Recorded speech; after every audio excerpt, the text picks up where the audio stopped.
ଆମେ କରୁଥାଇବା ଆମେ ମାନେ ଭୌତିକ ଶୁଦ୍ଧତା ପ୍ରାପ୍ତ କରିପାରୁଛେ ସେମିତିରେ ମାନେ ଟିକେ ସଫା ଲାଗିବ, ଟିକେ ଧୂଳିମଳି ଯିବ, ଟିକେ ଆନନ୍ଦ ପ୍ରାପ୍ତ କରେ, କିନ୍ତୁ ସେ ସମ୍ପୂର୍ଣ୍ଣ ଶୁଦ୍ଧ ନୁହେଁ। ଶୁଦ୍ଧ ହେଉଛି ଆତ୍ମା। ମଣିଷ ଯେତେବେଳେ ଆତ୍ମାର ଭାବନାକୁ ପ୍ରାପ୍ତ କରିବ, ଆତ୍ମାର ଭାବନା ପ୍ରତି ଗତି କରିବ, ତାହା ହିଁ ମଣିଷକୁ ଶୁଦ୍ଧତା ପ୍ରଦାନ କରିବ। ତେଣୁ ଭାଗବତମ ଆମେ ଯେତେବେଳେ ପଢୁଛେ ସେତେବେଳେ ସ୍ମରଣ ଇଏ ରହିବା ଦରକାର ଯେ ମୋର ବାସ୍ତବିକ ପରିଚୟ ହେଉଛି ଆତ୍ମା। ମୋର ବାସ୍ତବିକ ପରିଚୟ ହେଉଛି ଆତ୍ମା। ଏହି ଭାବନାର ସହିତ ଯେତେବେଳେ ଆମେ ଭାଗବତଙ୍କୁ ଆସ୍ୱାଦନ କରିବା, ତେବେ ସେଥିରେ ଆମେ ରସ ପ୍ରାପ୍ତ କରିବା। କିଛି ଅଛନ୍ତି ଭାଗବତଙ୍କୁ ଅ, କାମନା ପୂର୍ଣ୍ଣ ପାଇଁ ମଧ୍ୟ ବ୍ୟବହାର କରିଥାନ୍ତି। ଏ ବି ଭାଗବତମରେ ବହୁତ ସ୍ଥାନରେ ବର୍ଣ୍ଣନା ରଖା ହେଇଛି, ଯେମିତିକି ମାନେ ବେଦରେ ମଧ୍ୟ ମଣିଷକୁ ଅ ଭୌତିକତା ମାଧ୍ୟମରେ ଭଗବାନଙ୍କ ନିକଟରେ ପହଞ୍ଚିବା ରାସ୍ତା ଦିଆଯାଇଛି। ଏ ସମସ୍ତ ପୁରାଣରେ, ଏ ଭାଗବତମରେ ମଧ୍ୟ ବିଭିନ୍ନ ସ୍ଥାନରେ ଆପଣ ଦେଖିବେ ଏହା କଲେ ଏହା ହବ, ସେୟା କଲେ ମାନେ ରାଜା ତୁଲ୍ୟ ଆନନ୍ଦ ପାଇବ, ସେଟା କଲେ ପୁତ୍ର ହେଇଯିବ, ସେଟା କଲେ ଧନ ହେବ, ସେଟା ଏ ସବୁ ଗୋଟେ ଗୋଟେ ମାଧ୍ୟମ। କିନ୍ତୁ ପରମ ମାଧ୍ୟମ ହେଲା ଭଗବତ ସତ୍ତାକୁ ପ୍ରାପ୍ତ କରିବା, ଭଗବାନଙ୍କ ସହିତ ଆନନ୍ଦ ପ୍ରାପ୍ତ କରିବା। ଭଗବାନଙ୍କ ବିନା ଆନନ୍ଦ ପ୍ରାପ୍ତ କରିବା ଏବଂ ଭଗବାନଙ୍କ ସହିତ ଆନନ୍ଦ ପ୍ରାପ୍ତ କରିବା, ଇଏ ବି ବହୁତ ତଫାତ ଅଛି। ଯେଉଁ ଜଣେ ରାଜାକୁ ନେବ, କୌଣସି ଜାଗାରେ କେହି ଲୋକ ନାହାନ୍ତି, ତାକେ କହିବ ଠିକ ଅଛି ତୁମେ ହେଲା ଏ ଜାଗାର ରାଜା, ସେ ରହିବ? କେହି ନାହାନ୍ତି, ପ୍ରଜା କେହି ନାହାନ୍ତି, କିନ୍ତୁ ସେ ରାଜା। କିନ୍ତୁ ଯୋଉ ଜାଗାରେ ପ୍ରଜା ରହିଛନ୍ତି, ବହୁତ ପ୍ରଜା ଅଛନ୍ତି, ତେଣୁ ସେଇ ସ୍ଥାନରେ ଜଣଙ୍କୁ ରାଜା ଦିଆଯିବ, ତେବେ ତା ଭିତରେ ବହୁତ ଆନନ୍ଦ ଆସିବ ଯେ ମୁଁ ଏତେ ପ୍ରଜାଙ୍କର ରାଜା ହେଇପାରିଲି। କାହା ପାଖରେ ବି ଗର୍ବ ବି ଆସିପାରେ, ଆନନ୍ଦ ବି ଆସିପାରେ, ଯାହା। ତ ସେଇ ପ୍ରକାର ଭଗବାନଙ୍କର ବିନା ଆମକୁ ଯଦି ଆନନ୍ଦ ପାଇବାର ଅଛି, ତେବେ ସେ ଆନନ୍ଦ ଆମକୁ ପ୍ରକୃତ ଆନନ୍ଦ ଦେଇପାରିବ ନାହିଁ। ତ ଭଗବାନଙ୍କ ସହିତ ଯେଉଁ ଆନନ୍ଦ ପ୍ରାପ୍ତ କରାଯାଇଥାଏ, ତାହା ଭାଗବତ ମାଧ୍ୟମରେ, ଭାଗବତ ମାଧ୍ୟମରେ ଆପଣମାନେ ଅନୁଭବ ବି କରୁଥିବେ। ଯେତେବେଳେ ଭାଗବତର ସମୟ ଆସିଯାଉଛି, ଆମମାନଙ୍କ ଭିତରେ ଏକ ଭାବନା ହିଁ ପବିତ୍ର ଆସିଯାଉଛି। କାଲି ମୁଁ ଦେଖୁଥିଲି, ମୁଁ ମେସେଜ ତ ଡେରିରେ ଦିଆହେଲା, କ୍ଲାସ୍ ହବନି ବୋଲି ବିକ୍ରମ ବଳତ ସେମାନେ ମେସେଜ ଦେଇ ଦେଇଥିଲେ। ପ୍ରାୟ ସମସ୍ତେ ଜଏନ୍ ହେଇଯାଇଥିଲେ।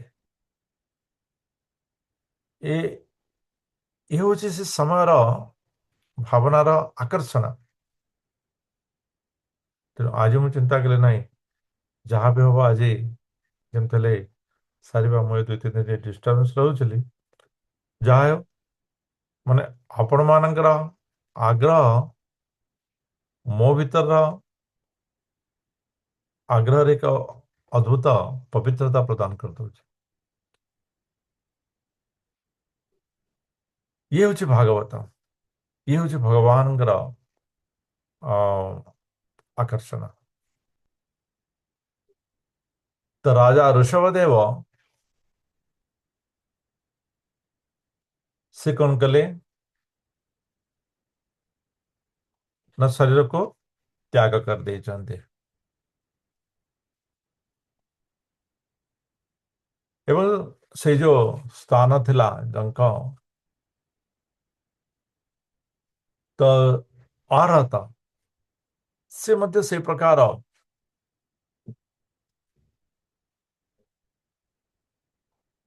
ବିଚଳିତ ଭାବରେ, ବିକୃତ ଭାବରେ ରାଜା ହେଲେ।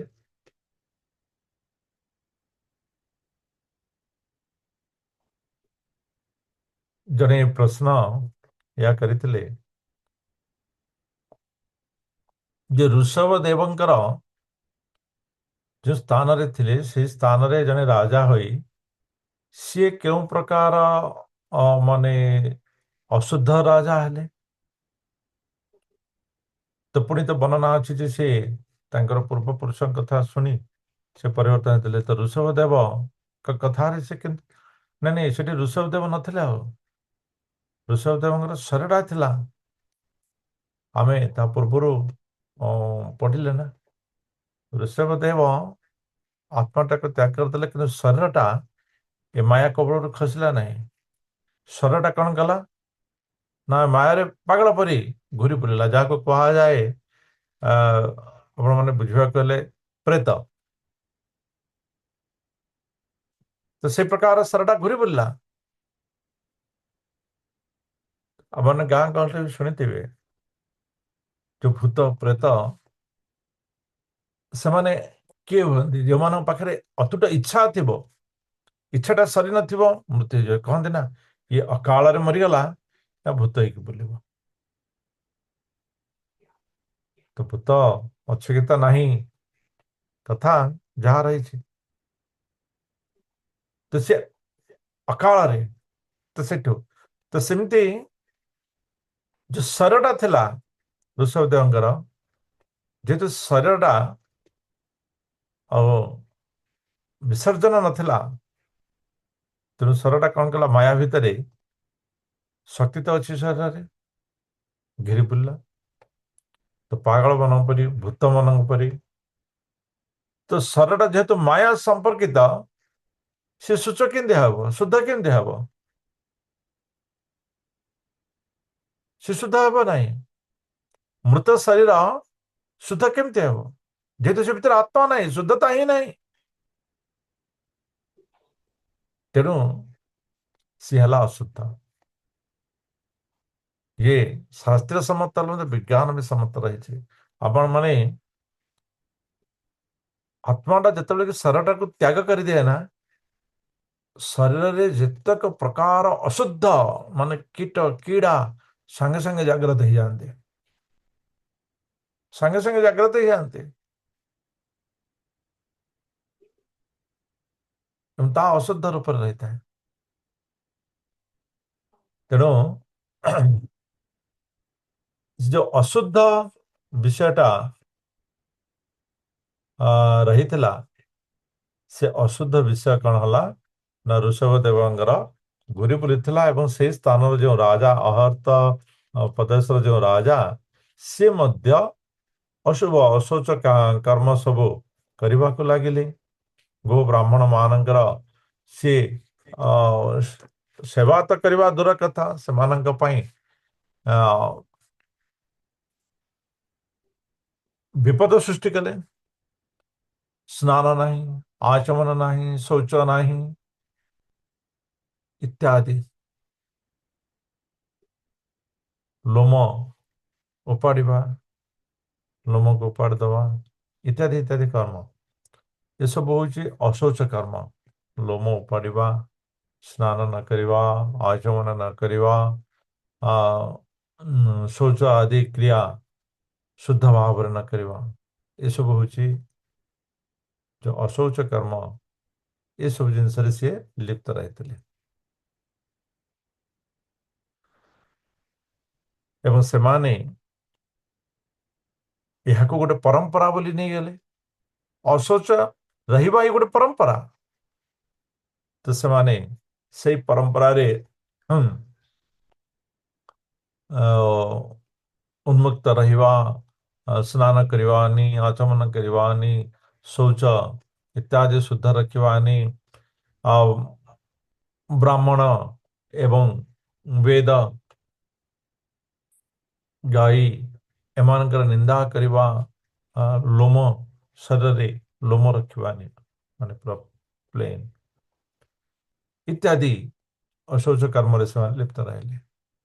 ଭଗବାନ ଋଷଭ ଦେବ ରଜଗୁଣୀ ଲୋକମାନଙ୍କୁ ବାସ୍ତବରେ ମୁଖ୍ୟର ମାର୍ଗ ପ୍ରଦାନ କରିବା ନିମନ୍ତେ ହିଁ ଅବତରିତ ହେଇଥିଲେ। 12 ନମ୍ବର ଶ୍ଲୋକକୁ ଯଦି ଦେଖିବା, ଅୟମ ଅବତାରୋ ରଜସୋ ପପ୍ଲୁତ କୈବଲ୍ୟୋ ପ୍ରଶିକ୍ଷଣାର୍ଥ। ବାସ୍ତବରେ ଏ ଯୋଉ ରଜଗୁଣୀ ସମ୍ପନ୍ନ ସେମାନଙ୍କ ପ୍ରକୃତରେ ଏକ ମୁଖ୍ୟ ମାର୍ଗ ମୁକ୍ତିର ମାର୍ଗ ପ୍ରଦାନ କରିବା ଇଏ ଋଷଭ ଦେବଙ୍କର ଆବିର୍ଭାବର ପରମ ଲକ୍ଷ୍ୟ ରହିଥିଲା। ରଜଗୁଣୀ ଇଏ ଇଚ୍ଛାରୁ ଜାଗ୍ରତ ହେଇଥାଏ। ये इच्छाରୁ ଜାଗ୍ରତ ହେଇଥାଏ। ତେଣୁ ମନୁଷ୍ୟ ନିଜର ଇଚ୍ଛାକୁ ସମ୍ପନ୍ନ କରିବା ସମାହିତ କରିବା এই ଉଦ୍ଦେଶ୍ୟ ଋଷଭ ଦେବଙ୍କର ଆବିର୍ଭାବର କାରଣ ଥିଲା। ତେଣୁ ଯେତେବେଳେ ଋଷଭ ଦେବଙ୍କର ଅବତାରର ବିଷୟ ଆସେ ସେତେବେଳେ ଲୋକମାନେ କଣ କହିଥାନ୍ତି ଯେ ଧନ୍ୟ ସେହି ପ୍ରିୟବ୍ରତଙ୍କର ବଂଶ, ଧନ୍ୟ ସେହି ସପ୍ତଦ୍ୱୀପ ଯେ କି ଏହି ପ୍ରକାର ଶ୍ରୀ ହରିଙ୍କର ଅବତାରକୁ ପ୍ରାପ୍ତ କଲା।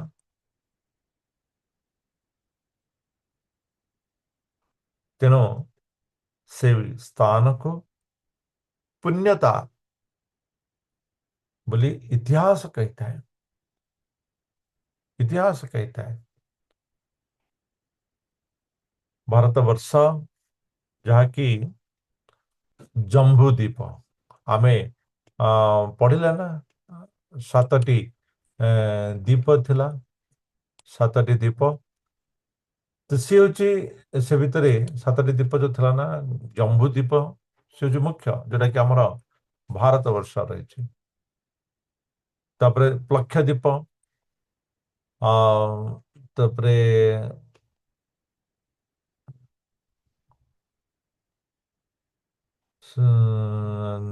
କଣ ଥିଲା କୁଶ ଦ୍ୱୀପ, ତାପରେ କ୍ରୋଞ୍ଚ ଦ୍ୱୀପ, ଶାଗ ଦ୍ୱୀପ, ପୁଷ୍କର ଦ୍ୱୀପ, ଆଉ ଗୋଟେ କଣ ମନେ ପଡୁନି ଶାଳମାଳ। ତ ଏଇ ପ୍ରକାର ଯୋଉ ସପ୍ତଦ୍ୱୀପ ବର୍ଣ୍ଣନା ହେଲା,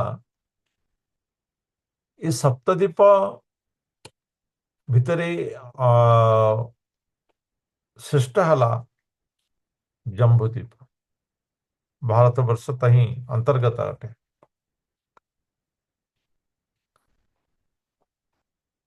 ତ ଲୋକମାନେ କହନ୍ତି ଯାହା ହେଉ ଅହନୁ ବଂଶೋ ଯଶସା ବଦାତଃ ପ୍ରୟବ୍ରतो ଯତ୍ର ପୁମାନ ପୁରାଣଃ କୃତାବତାରଃ ପୁରୁଷସ୍ୟ ଆଦ୍ୟ आचार धर्म जत्कर्म हेतु। महाराज प्रियव्रत वास्तव में अति पुण्य अटंती, कारण तांकरी वंश परंपरा रे बा तांकरी वंश रे आदि नारायण ऋषभदेवंकर आविर्भाव वास्तव में मनुष्यर ये सार्थकता रही है यदि तहर कुल वंश संस्कृति संपन्न हेले कुल वंशर यदि मर्यादा रहिला ऋषभदेव लगी प्रियव्रत वंशावली ये पुण्य ही गला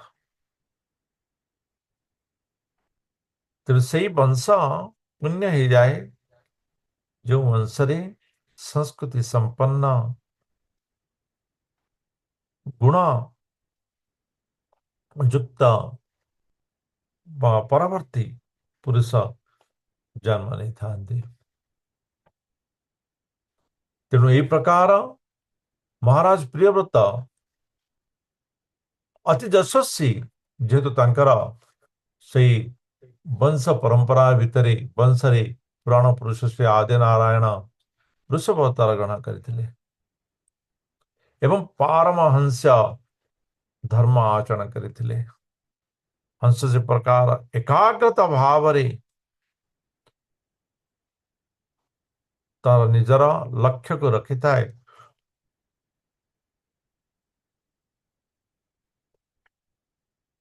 परमहंस से माने सिया हिताने जो माने एकाग्र भाव रे एक लय रे एक चित्त रे एक मन रे सदाबले आत्मा स्थित हितांते परमात्मा लय रहितांते ए प्रकार ऋषभ देवंकर मार्ग को अवश्य माने ग्रहण करिया अनुसरण करिवा ये सहज नहीं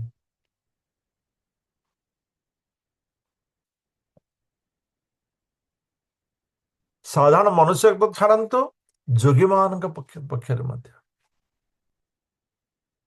संपूर्ण रूपे निर्विकार केवल भगवती चित्त से आत्मा परमात्मा रे उलग्न किंतु विकार शून्य तो इस प्रकार निर्विकार चिंता निर्विकार मन ये साधारण विषय नुह जो माने जोग सिद्धि प्राप्त करिवार इच्छा रखी तांते से प्रकार योगी इस स्थिति पाई निरंतर चेष्टा करी थांते निरंतर भगवान तो कहते जे तमे अर्जुन ये मनटा को स्थिर करिवार जो प्रक्रिया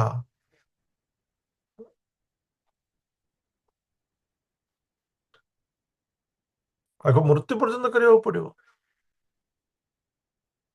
सदा सर्वदा करने पड़ो एमती ना तुम जो महर्षि महर्षि लोक को पलैव से नाई महर्षि मान शुद्धता प्राप्त करने यज्ञ दान तपस्या इत्यादि कर्म करि तेणु हे राजन सकल वेद सकल लोक सकल देवता ब्राह्मण और गो जातिर परम गुरु वास्तव रे से राष्ट्र मर्यादा रही है से राष्ट्र रे शांति प्राप्त होता है जिते बेले जो वेद मंत्र ये पुण्य होता है ओम सुस्ति प्रजाभ्य परिपालयन्ताम न्यायेन मार्गेण मही महिषा गो ब्राह्मणेभ्य शुभमस्तु नित्यम लोकाः समस्ताः सुखिनो भवन्तु स्वस्ति प्रजाभ्य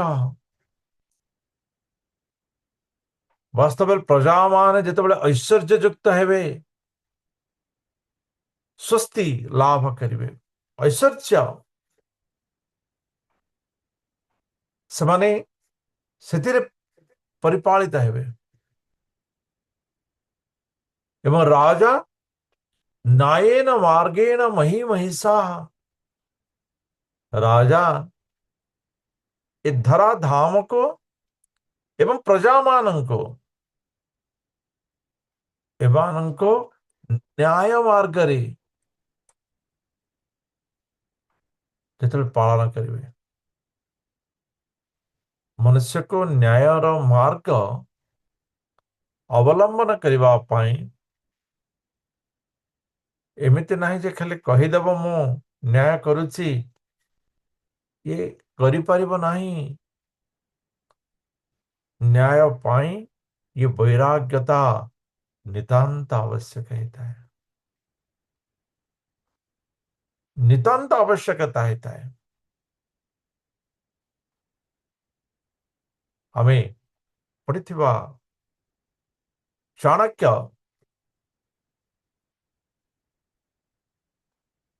विषय जने विदेश दूत चंद्रगुप्त पाखक आसिले, से कहले जे आपणकर राज्य रे एते बलशाली एवं धनशाली विज्ञ ये केमिति अति कम दिन भितर ये संभव हो पारला। यार कारण चंद्रगुप्त कहले तुम्हें जाओ चाणक्य सहित देखा करके आस। सी जाइछन्ति चाणक्य पाखु, निजर परिचय देइछन्ति, कथा हवा ପାଇଁ समय चाणक्य कଣ कले गोटे दीप ସେତେବେଳେ ତ ନଥିଲା ଏଲଇଡି ଏଲସିଡି ନା କଣ ସବୁ କେତେ ଲାଇଟ୍ ସେ ସବୁ ନଥିଲା, ଦୀପ ଲଗେଇ ଲେଖକଙ୍କ ମନରେ କିଛି ଲେଖୁଥିଲେ। ଏ ବ୍ୟକ୍ତି ଯେତେବେଳେ ଯାଇଛନ୍ତି ସେ ଦୀପଟିକୁ ବନ୍ଦ କରିଦେଲେ, ସେମାନେ ଆଉ ଗୋଟେ ଦୀପ ଆଣି ଲଗେଇଲେ ଏବଂ କଥା ହେଲେ। ସେ ଆଶ୍ଚର୍ଯ୍ୟ ହେଇଗଲେ, କହିଲେ ଇଏ କଣ, ମୁଁ ଆସିବାରେ କଣ ଆପଣଙ୍କର କିଛି ଅସୁବିଧା ହେଲା, ଆପଣ ତା ସେ ଦୀପଟିକୁ ବନ୍ଦ କରିଦେଲେ ଏବଂ ଏଇ ଦୀପଟି ଲଗେଇଲେ। ସେ କହିଲେ ନାଇଁ ନାଇଁ ନାଇଁ, ମୁଁ ସେ ଦୀପଟି ଲଗେଇଥିଲି, ବାସ୍ତବରେ ତାହା ରାଜକୋଷର ପଇସାରେ ତାହାର ତେଲ କିଣା ହେଇଥିଲା। ଯେହେତୁ ମୁଁ ରାଜକାର୍ଯ୍ୟ କରୁଥିଲି, କିନ୍ତୁ ବର୍ତ୍ତମାନ ମୁଁ ଆପଣଙ୍କ ସହିତ କଥା ହଉଛି ରାଜକାର୍ଯ୍ୟ ନୁହେଁ, ସେଥିରେ ମୁଁ ରାଜକୋଷର ତୈଳ ଦ୍ୱାରା ଦୀପ ପ୍ରଜ୍ୱଳିତ ମୁଁ କରିପାରିବି ନାହିଁ, କେବଳ ମୋ ଖର୍ଚ୍ଚରେ ମୁଁ ଦୀପକୁ ପ୍ରଜ୍ୱଳିତ କଲି। କୁହନ୍ତୁ ବର୍ତ୍ତମାନ ଆପଣଙ୍କର କଣ ପ୍ରଶ୍ନ ଥିଲା, କଣ ଅଭିପ୍ରାୟ ଥିଲା? ସେ ବ୍ୟକ୍ତି କହିଲେ ଯୋଉ ଅଭିପ୍ରାୟରେ ମୁଁ ଆସିଥିଲି ତାହାର ଉତ୍ତର ତ ମୁଁ ପାଇଗଲି। जो राज्य शासनर मंत्री राजकोषर तैल को अल्प समय पाई मध्य निज कार्य रे व्यवहार करिवा ये उचित मन करनाहंती, से राज्यर प्रगति केबे भी न्यून हो पारिबो नहीं। तो ये हेउची वास्तव रे प्रजा पालनर कर्तव्य अटे। केवल राजा हेबा नुहे, राजा न्याय देवार अधिकारी हेबा दरकार। न्याय देवा पई ता पाखरे वैराग्य ये रहिबा दरकार। आकर्षण केवल न्याय प्रदान करि परिबो नाही, जहा भी होना कहीं की आकर्षण ये न्याय प्रदान करि परिबो नाही। उदाहरण स्वरूप धृतराष्ट्र आसक्ति न्याय प्रदान करि पारला नाही, तार परिणति सब किछि ध्वस्त विध्वस्त नष्ट भ्रष्ट हो गला।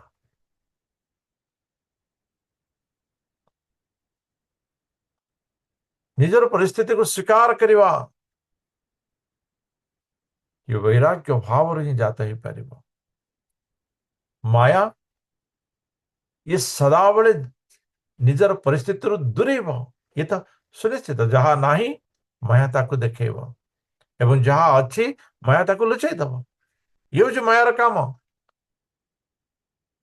ତେଣୁ ମଣିଷ ମାୟାରେ ପଡି ସେ ନିଜେ ଯାହା ତାହା ଲୁଚେଇକି ରଖିଥାଏ ଏବଂ ସେ ଯାହା ନାହିଁ ତାକୁ ବାହାରେ ଦେଖେଇଥାଏ। ସେ ଯାହା ନାହିଁ ତାକୁ ବାହାରେ ଦେଖେଇଥାଏ ଏବଂ ସେ ଯାହା ତାକୁ ଲୁଚେଇ ରଖିଥାଏ। ଇଏ ହଉଛି ମାୟାର ପ୍ରଭାବ। ତେଣୁ ବୈରାଗ୍ୟ ଇଏ ହିଁ ନ୍ୟାୟ ପ୍ରଦାନ କରିପାରିବ। ଜଣେ ରାଜା ଯଦି ସମସ୍ତ ପ୍ରଜାମାନଙ୍କର ପ୍ରଜାମାନଙ୍କୁ ଯଦି ନ୍ୟାୟ ଦେଇପାରୁଛି ତେବେ ସେ ବୈରାଗ୍ୟପୂର୍ଣ୍ଣ ଅଟେ। ନ୍ୟାୟେନ ମାର୍ଗେଣ ମହିଷା ଗୋ ବ୍ରାହ୍ମଣେଭ୍ୟ ଶୁଭମସ୍ତୁ ନିତ୍ୟମ୍। ରାଷ୍ଟ୍ରର ଉନ୍ନତି ପାଇଁ ଗୋ ବ୍ରାହ୍ମଣଙ୍କର ଶୁଭକାରୀ ହେବା ନିତାନ୍ତ ଆବଶ୍ୟକ ବି ହେଇଥାଏ। ତତଃ ଲୋକାଃ ସମସ୍ତା ସୁଖିନୋ ଭବନ୍ତୁ। ତେବେ ସେ ଲୋକ ସମସ୍ତେ ଆନନ୍ଦରେ ରହିପାରିବେ। ଇଏ ହେଲା ଶାନ୍ତି ମନ୍ତ୍ର। ଭଗବାନଙ୍କ ନିକଟରେ ଏ ଶାନ୍ତି ମନ୍ତ୍ର କରାଯାଇଥାଏ ଯେତେବେଳେ କି ବିଭିନ୍ନ ପ୍ରକାର କର୍ମ ରହିଥାଏ, ଯେତେବେଳେ କି ଶାନ୍ତି ମନ୍ତ୍ର ଆସିଥାଏ। ओम सुस्ति प्रजाभ्यः परिपालयन्तां न्यायेन मार्गेण महीमहीषां गो ब्राह्मणेभ्यः शुभमस्तु नित्यं लोकाः समस्ता सुखिनो भवन्तु। ଯେଉଁଠି ଏତିକି ରହିଥାଏ, ଯେଉଁ ରାଷ୍ଟ୍ରରେ ଏତିକି ବିଷୟ ରହିଥାଏ, ସେ ରାଷ୍ଟ୍ରରେ ଅଶୁଭ ହିଁ କିଛି ରହିବ ନାହିଁ। ଅଶୁଭ ହିଁ କିଛି ରହିବ ନାହିଁ। ତେଣୁ ବାସ୍ତବରେ ରାଜା ऋषभ ଦେବ ଇଏ ଏ ସମସ୍ତ ବିଷୟକୁ ପାଳନ କରିଥିଲେ। ତେଣୁ ସିଏ ହେଉଛନ୍ତି ସକଳ ବେଦ, ଲୋକ, ଦେବତା, ବ୍ରାହ୍ମଣ, ଏ ଗୋ ଜାତିର ସେ ହେଉଛନ୍ତି ଗୁରୁ, ପରମ ରକ୍ଷକ।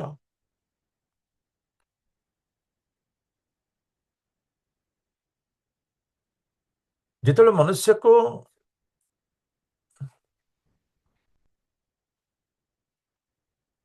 ସିଦ୍ଧି ପ୍ରାପ୍ତ ହେଇଯାଏ,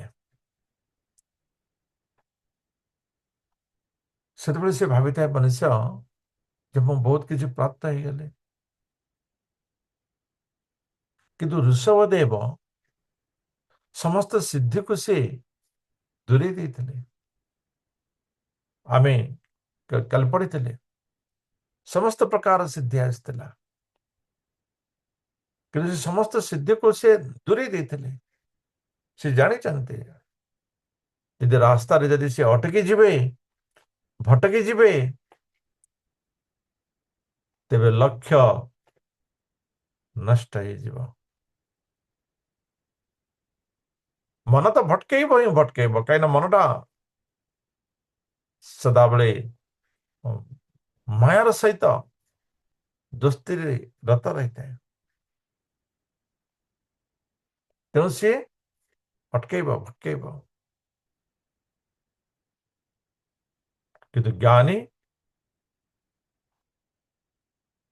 ଏ ମନର ମାୟାର ବିଷୟକୁ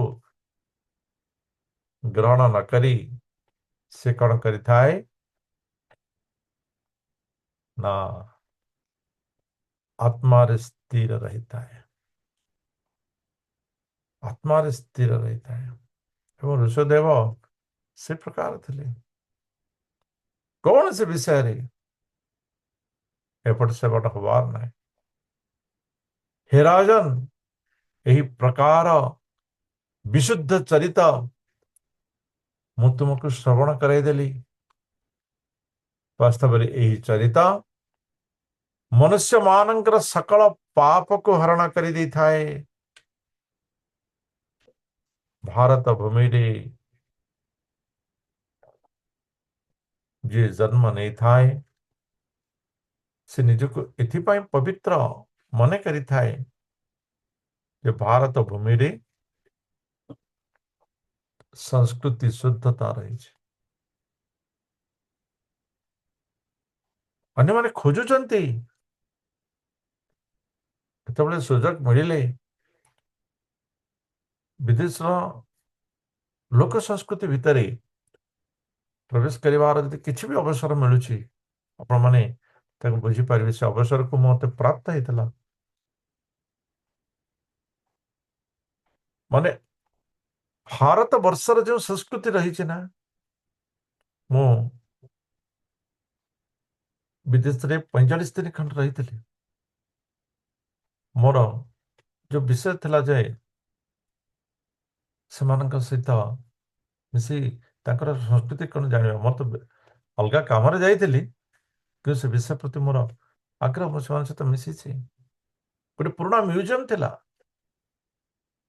ସେ ମ୍ୟୁଜିୟମର ଫଟୋ ଆଜି ବି ମୋ ପାଖରେ ଅଛି। ସେ ମ୍ୟୁଜିୟମର ଯଦି ମୁଁ ଭିଡ଼ିଓ ଯଦି ମୁଁ ଆପଣଙ୍କୁ ଦେବି ଆପଣ କେବେ ବିଶ୍ୱାସ ବି କରିପାରିବେନି ଯେ ସେଟା କୌଣସି ଏକ ବିଦେଶର ଏ ସମ୍ପୂର୍ଣ୍ଣ ମତେ ତ ଲାଗିଲା ମୁଁ କୌଣସି ଗୋଟେ ଓଡ଼ିଶାର ଗୋଟେ ମ୍ୟୁଜିୟମ ଭିତରେ ରହିଛି। ଢେଙ୍କି ଘୋରଣା ପେଶାଣା କୁଲା ये समस्त बेश पोशाक भी प्रायतः टे ठंडा एरिया घोड़े हवा आमर शीत दिन पोशाक धरत तो से संस्कृति आज जो संस्कृति रही से माने कांदुचंती कहते बरम भोकरे रही था किंतु ये जो आधुनिक संस्कृति आमर परंपरा को लोक नष्ट करदेला आउे पुनर्वार से संस्कृति आसब ये आम विश्वास रखिनु केवल भगवान को छाड़ देचु किंतु भारत वर्ष ये सनातन धर्मर संस्कृति ये बड़ विडंबना जे आमे कही ना दिन तो अकबर बीरबल कथा आम अन्य संस्कृति को ताको आनंद बोली भावुचे कि से भारतीय संस्कृति को आनंद बोली भावुचंते आम से संस्कृति को आनंद एथि भावुचे जेहेतु आम माया रहीचे आमर वास्तविकतार परिचय को आम न करी अन्य द्वारा परिचित होबार आनंद प्राप्त करुचे आमर निज निज परिचय आम आनंद आम भीतर आनंद प्राप्त न करी अन्य द्वारा आनंद प्राप्त करिवार इच्छा हमको तल को नहीं जाउछि।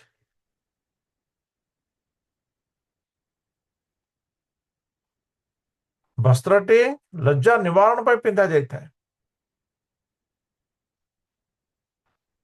पढ़ी पिला दिने आम किंतु आम कौन देखुचे वस्त्र यदि मुझे पिंधि तेज अन्य माने मत प्रशंसा कर वाह वाह बढ़िया आम ताकू खोजुचे जेहेतु अन्य उपरे आम डिपेंडेंट रोचे तेणु आम भीतर थिबा प्रकृत आनंद से लज्जा अनुभव करिछि आम भीतर थिबा आत्मा से खुशी हला जाओ गोटे बहुत शुद्ध नुआ टे पिंधिल टे भगवान टे बसी डाक आम ता कथा शुणुनी जी आमर चिर साथी चिर बंधु एबर बंधु मृत्यु पर भी बंधु आम ता कथा शुणुनी आम खोजुचे कोठे ना बाजार रे माया रे किए कहब बढ़िया हम बहुत बढ़िया लगे जेहेतु आम अन्य उपरे अन्यर प्रशंसा माने अन्य द्वारा प्रशंसा इच्छा करुचे तेणु कष्ट प्राप्त करुचे दुख प्राप्त करुचे ତେଣୁ ବାସ୍ତବରେ ଋଷଭଦେବଙ୍କର ଯେଉଁ ବିଷୟ ଇଏ ଲାଗିପାରେ ଯେ ଅଜବ, କିନ୍ତୁ ଇଏ ଅଜବ କି ଗଜବ ନୁହେଁ, ये सत्य। मनुष्यर शुद्धता तर अंतकरण आनंदर ही रहता है।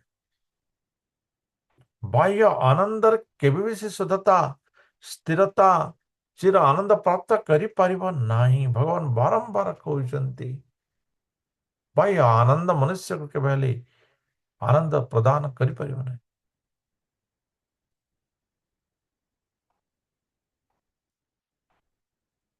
तेणु ए प्रकार एक परम पवित्र चरित हे राजन जे एकाग्र भावरे मन दे शुणिथांती सेमाने भगवान वासुदेवंकर पद्म पादरे भक्ति प्राप्त करते।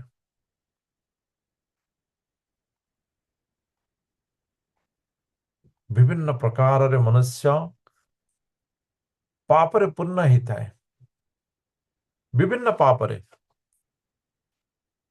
संसार रो जो अनल अच्छी अग्नि अच्छी एथिरे संतप्त होता है।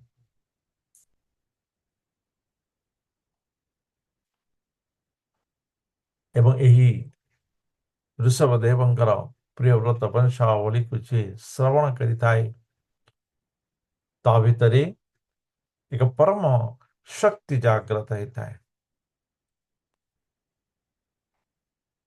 एवं से भक्तिर स्रोतरे निरंतर गति करुଥାଏ। से यही प्रकार अंतकरण आनंद को प्राप्त करिଥାଏ जे स्वतः प्राप्त मोक्ष मध्य न्यून करी भगवत प्रेम रे सदावले रत रहता है। भगवान का सहित जो आनंद से आनंदर परिसीमा ये सबठारु ऊर्ध्वरे अटे। हे राजन, भगवान कृष्ण जो प्रकार पांडव मानंकर एवं जदुवंशी मानंकर रक्षक गुरु इष्टदेव सुहृद से कुलर अधिपति थिले,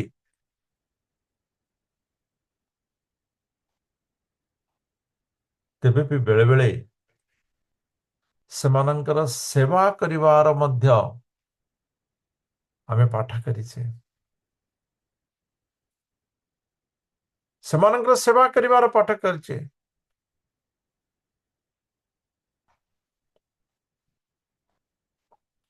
ठीक से परी भगवान भक्तर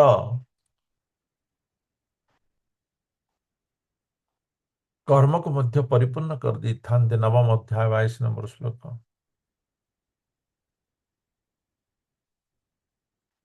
भगवान भक्तर कर्म को मध्य परिपूर्ण करता।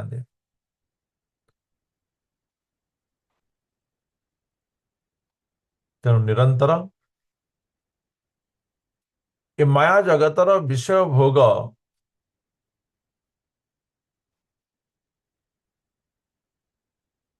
या विषय भोग करी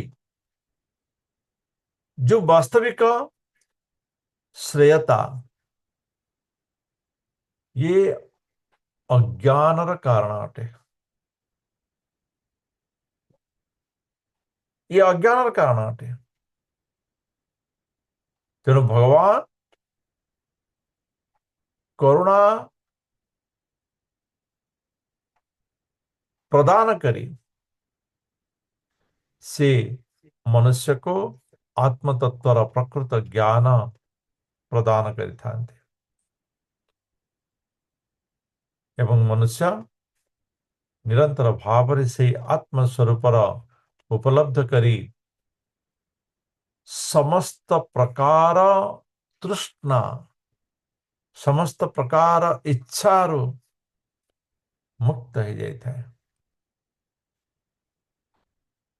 समस्त प्रकार इच्छा मुक्त हो जाता है। ये कभी संभव? निश्चित संभव। आमे माने मध्य समय समय यह को अनुभव करिचे, किंतु ज्ञानर अभाव कारण आम एटा को केबे हेले बुझी पारे ना। आप माने जानिथिबे,